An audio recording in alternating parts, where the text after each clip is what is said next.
What started as a late-night comedy segment turned into a national firestorm, and no one saw it coming. When legendary comedian Marcus Reed walked onto the Nightline debate stage, mic in hand and grin locked in place, the crowd expected laughter, maybe a few outrageous jabs at politics. But what they got was something else entirely. It began with a joke, sharp, ruthless, classic Marcus. But then she walked in. Karoline Leavitt. No one introduced her. She didn't smile. She didn't flinch. She simply sat across from the king of comedy and, with nothing but her voice and a handful of facts, flipped the entire room on its head. What followed wasn't just a clash of personalities. It was a showdown between punchlines and principles, between charisma and calm conviction. And the world couldn't stop watching. You're about to witness the moment a comedian with millions of fans lost control of his own stage, and how a young press secretary, armed with nothing but poise and truth, changed everything. Don't blink. Don't skip. Because this isn't just another talk show moment. It's the kind of turning point that people will talk about for years. Ready? Let's begin. The air inside the Nightline debate studio buzzed like a hive before a storm. The crowd had come for laughs, maybe a few jabs at politicians, but no one expected tonight to spiral into one of the most viral confrontations of the year. The lights dimmed, the opening music faded, and out walked Lisa Carter, America's favorite late-night host, smart, composed, and always a step ahead. "Tonight," she said, her voice carrying the confidence of a woman who'd seen it all, "we bring you something different. Comedy meets commentary, wit meets willpower." The crowd leaned in. From stage left, he appeared. Marcus Reed, legend, provocateur, a man with 3 Emmys, 2 Grammys, and more headline controversies than most politicians. He didn't wait for the applause to die down. He walked straight to the mic, flashing that signature grin, the one that always meant someone was about to be roasted alive. "Melania doesn't live in the White House," he started, pacing like a tiger let loose.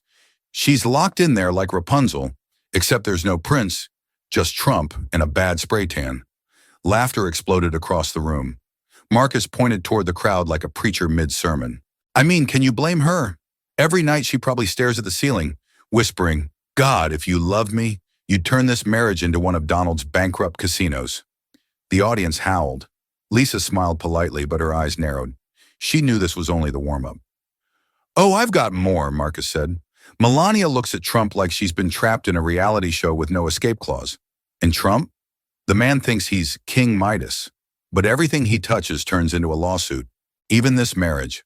The applause was thunderous. People stood, cheered, whistled. Then, silence. Stage right opened. Karoline Leavitt stepped onto the platform.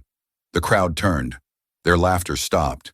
She wore a tailored navy blazer, her blonde hair pulled tight. Her posture was straight as a ruler. She didn't smile. She didn't flinch. She walked like she wasn't here to debate, but to deliver a verdict. Marcus paused, raising an eyebrow. "Oh, look, here comes Trump's PR rescue squad." Karoline didn't acknowledge the jab. She sat down across from him at the round table. Her eyes locked on his like she was staring down a wildfire. Lisa cleared her throat, slightly caught off guard. "Karoline, thank you for joining us. You've heard what Marcus had to say. What's your response?" Karoline leaned forward. "I don't need applause to tell the truth." The room froze. "Melania Trump is not a prisoner. She's not a prop. She's not a punchline," Karoline continued. "She's a first lady who, during President Trump's term, hosted over 50 charitable events, represented the United States in 15 countries, and worked hands-on with initiatives focused on children and mental health." Marcus laughed. "You counting press releases now? I count photos, and in every single one, she looks like she's being held hostage by a bad decision made in 2005. More laughter, but thinner now, more hesitant. Karoline didn't blink. "You want to count smiles, Marcus? Try counting substance. Try counting what it means to represent your country with grace while the world critiques your every step." Marcus leaned back, arms spread like a magician who just revealed his trick. "I'm just saying what people are thinking." "No," Karoline snapped, her tone icy. "You're saying what gets you retweets." That one hit. The room shifted. Lisa looked from one to the other, like a referee unsure if she should break it up or let it burn. Let's get real, Marcus shot back. You're here to spin PR. I'm here to speak truth with teeth. And the truth is, Melania signed the worst deal in modern history, and now she's stuck playing royal statue while Donald runs the country like a bloated game show. Karoline's jaw tightened. You confuse cruelty with honesty, Marcus. But mocking someone's marriage, their dignity, their silence, there's nothing honest about that. That's weakness disguised as comedy. Please, he scoffed. You think people came here for your stats? They came to laugh. Then maybe, Karoline said, her voice dropping just enough to command silence. You should try being funny without tearing down a woman who didn't sign up for your stage. That line cut the room in half. Some people clapped. Some stayed quiet. Some looked around, unsure which side they were on anymore. Marcus stood up. I've been on stages longer than you've been alive. And yet, Karoline replied without missing a beat, you still think yelling louder means you're right. Marcus opened his mouth, but said nothing. For the first time in years, Marcus Reed, the man who could drown a stadium in laughter with one line, was staring into the eyes of a woman who wasn't afraid of him, who didn't flinch, who didn't play the game. Lisa stepped in quickly. Let's take a quick break. But Karoline raised a hand, never looking away from Marcus. You said Melania was a prisoner. I say she's a woman who chose to serve beside her husband under constant fire. That's not weakness. That's strength. You don't get to take that from her because you have a microphone. Silence. Marcus Reed sat down. The camera zoomed in on his face. No smirk, no grin. Just a flicker of something the world hadn't seen in a long time. Doubt. As the show faded to commercial, Lisa whispered, "We'll be right back." But the audience knew the real show had already begun. Should public figures' spouses be considered fair game in comedy and public critique? Did Marcus Reed cross a line, or is he just exercising free speech through humor? Who do you believe held more truth on that stage? Karoline with her facts, or Marcus with his fearless comedy? The moment the cameras cut to commercial, the studio didn't relax. It held its breath. Crew members shuffled behind the scenes, stage assistants whispered into earpieces, but all eyes were still on the two figures seated across from each other. Marcus Reed, now visibly rattled, and Karoline Leavitt, composed like a general mid-battle. Lisa Carter dabbed her forehead with a tissue and glanced toward the control booth. 30 seconds, someone called out. Marcus didn't speak. His fingers tapped a restless rhythm on the table. Karoline remained still, and when the red light blinked back on, signaling they were live again, the air felt different, denser, less like entertainment and more like a reckoning. Lisa took a calming breath. We're back on Nightline Debate, and tensions are still running high after a fiery first half. Marcus, Karoline, thank you both for staying. Karoline gave a curt nod. Marcus looked straight at the camera. I've been doing this for 30 years, he said, his voice lower, slower. Comedy isn't about comfort. It's about the truth people are too scared to say out loud. Karoline looked at him, then at the camera. Then why are you hiding behind punchlines? That stunned him for a second. Karoline continued. You say you're exposing the truth, but you're cloaking it in ridicule. What you did wasn't bravery. It was a hit job disguised as a joke. Marcus scoffed. Oh, I get it now. I'm the villain because I said what half the world already thinks but won't admit. Melania Trump looks like a woman dying inside every time she's next to her husband. The audience reacted, some gasping, others clapping. A line had been drawn. But perception isn't truth, Karoline fired back. You judged a woman's entire reality based on your feelings. That's not comedy, Marcus.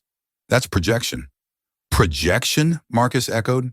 Are you seriously defending the idea that this marriage is some shining example of love?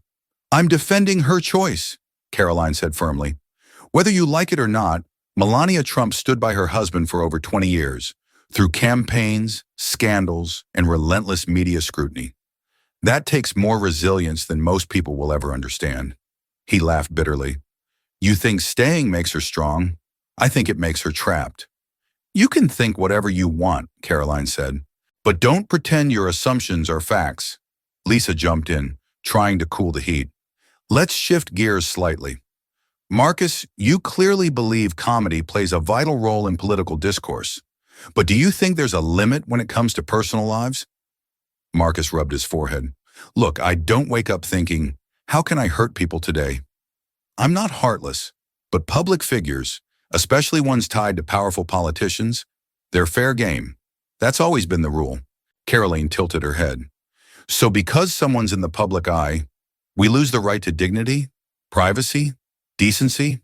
No, Marcus said, but we lose the right to play the victim when the world's watching. A murmur ran through the audience. Lisa turned to Karoline. Do you think your role as press secretary means defending the first family at all costs, even when the criticisms come wrapped in humor? Karoline's answer was immediate. I think my job is to hold a line, to protect truth in a world where it's constantly twisted for likes, shares, or laughs. I don't mind criticism, but when we degrade someone's character without facts, just because it gets applause, we cross into something darker. Marcus leaned forward now, his voice tinged with frustration. So what? We cancel comedians for being too real. Karoline didn't hesitate. No, but we hold them accountable when they punch down, when they stop being brave and start being bullies. The audience went quiet again. Not the shocked silence from earlier. This one felt reflective, heavy. Marcus looked at her, something flickering in his eyes. Was it doubt, regret, or just anger being pressed into a tighter corner? He turned back to Lisa. You know what's funny? He asked, almost to himself. I walked onto this stage thinking I'd be the one running the room, but now I feel like I'm on trial. You're not, Karoline said softly. You're just being seen without the laughter to shield you. Marcus stared at her. The studio somehow grew even quieter. I didn't mean to make her a villain, he said finally, but I still believe what I said. Melania doesn't look happy. And maybe she isn't, Karoline admitted, but it's not your place to decide why or what that means. That's the danger of turning someone's life into a punchline. You shrink them into your narrative. He leaned back, almost sighing. Lisa glanced at the clock. They had 2 minutes left.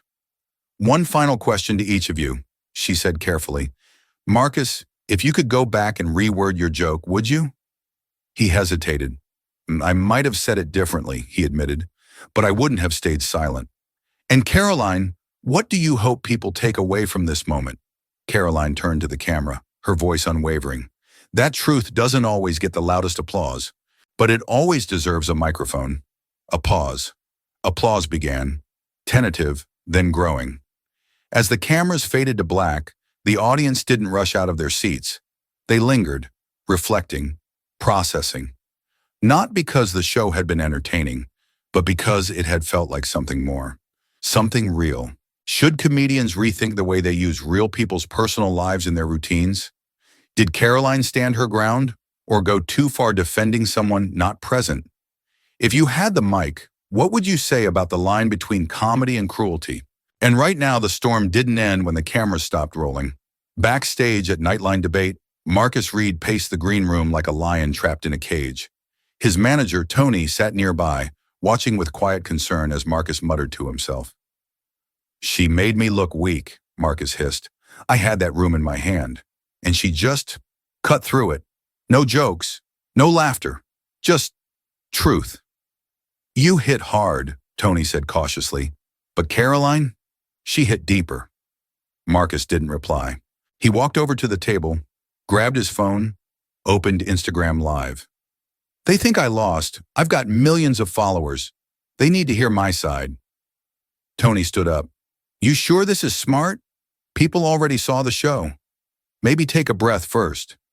I'm not hiding, Marcus snapped. She's not the only one with a voice. He hit the Go Live button. Within seconds, over 200,000 people joined the stream. Marcus leaned in, voice sharp. I just left Nightline Debate, he said, and let me tell you, it was a setup. I came there to speak truth through comedy, but they brought in Karoline Leavitt like a sniper in a suit. She ambushed me, played the hero. The comments flooded in. Some said, you were hilarious, Marcus. Others, not so kind. She held herself with class, one viewer typed. You looked shook for once, another added. Marcus ignored them. I get it, he continued. You all love the numbers. 50 charity events, 15 international trips. But come on, do you feel that marriage? Or do you just read it off a press release? But as he kept talking, something strange happened. The view count began to drop. From 200,000 into 150,000 to 90,000. He noticed. His voice grew more urgent. I'm Chris. He paused. I'm Marcus Reed. I've been making this country laugh for decades. And now I'm being told I crossed a line? Where was the line when people made jokes about me, my divorce, my family? He slammed the table. The screen shook. But still, more people left the stream. Meanwhile, across town, Karoline Leavitt sat with her media team in a quiet briefing room. A laptop sat open in front of her, streaming Marcus's live. She watched without emotion. Her assistant looked up. Do we respond? Karoline shook her head. No. The more he shouts, the more he unravels. The audience can feel it. Then what do we do? Karoline glanced down at her phone. We post the truth. Moments later, her official account released a single message. Comedy doesn't excuse cruelty. If you need volume to prove your point, maybe your point isn't strong enough. It exploded across social media in minutes. Screenshots of her response were shared by celebrities, commentators, and even rival politicians. Memes followed. A side-by-side image. Marcus slamming the mic on Nightline next to Karoline standing still, arms crossed, unbothered. Caption, one shouted, one won. The narrative had shifted, and Marcus knew it. Hours later, he sat in his apartment, still refreshing the feed, still checking reactions, still scrolling through headlines that read, Karoline Leavitt wins the night, Marcus Reed's meltdown goes viral, the comedian who got heckled by the truth. Tony returned with coffee, placed it beside him without a word. Marcus finally spoke. They picked her, Tony nodded. Not because she was louder, because she was right. Marcus leaned back, eyes red. I didn't think it'd be her. I've taken on senators, presidents, prime ministers, but her? She didn't come for laughs, Tony said. She came for respect, and she earned it. Marcus looked down at his phone one last time. The screen flashed with another update, Karoline's clip from the show, now trending worldwide. She doesn't even need to say anything else, he whispered. She already won. And across the country, people kept watching. The debate had ended, but the discussion had only begun. Because what unfolded on that stage wasn't just about politics or comedy. It was about the moment someone stood up, not with anger or arrogance, but with calm, with conviction, and with proof. And for once, that was louder than any joke. Now it's your turn to speak. Do you think Marcus Reed deserved the backlash for his comments? Did Karoline Leavitt change your perception of how truth can be delivered? Tell us what you thought about this story. If it moved you or made you think, comment 3 below.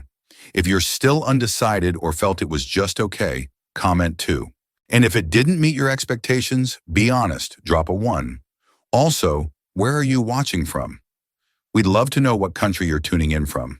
And don't forget to share this video with someone who needs to hear what real strength sounds like.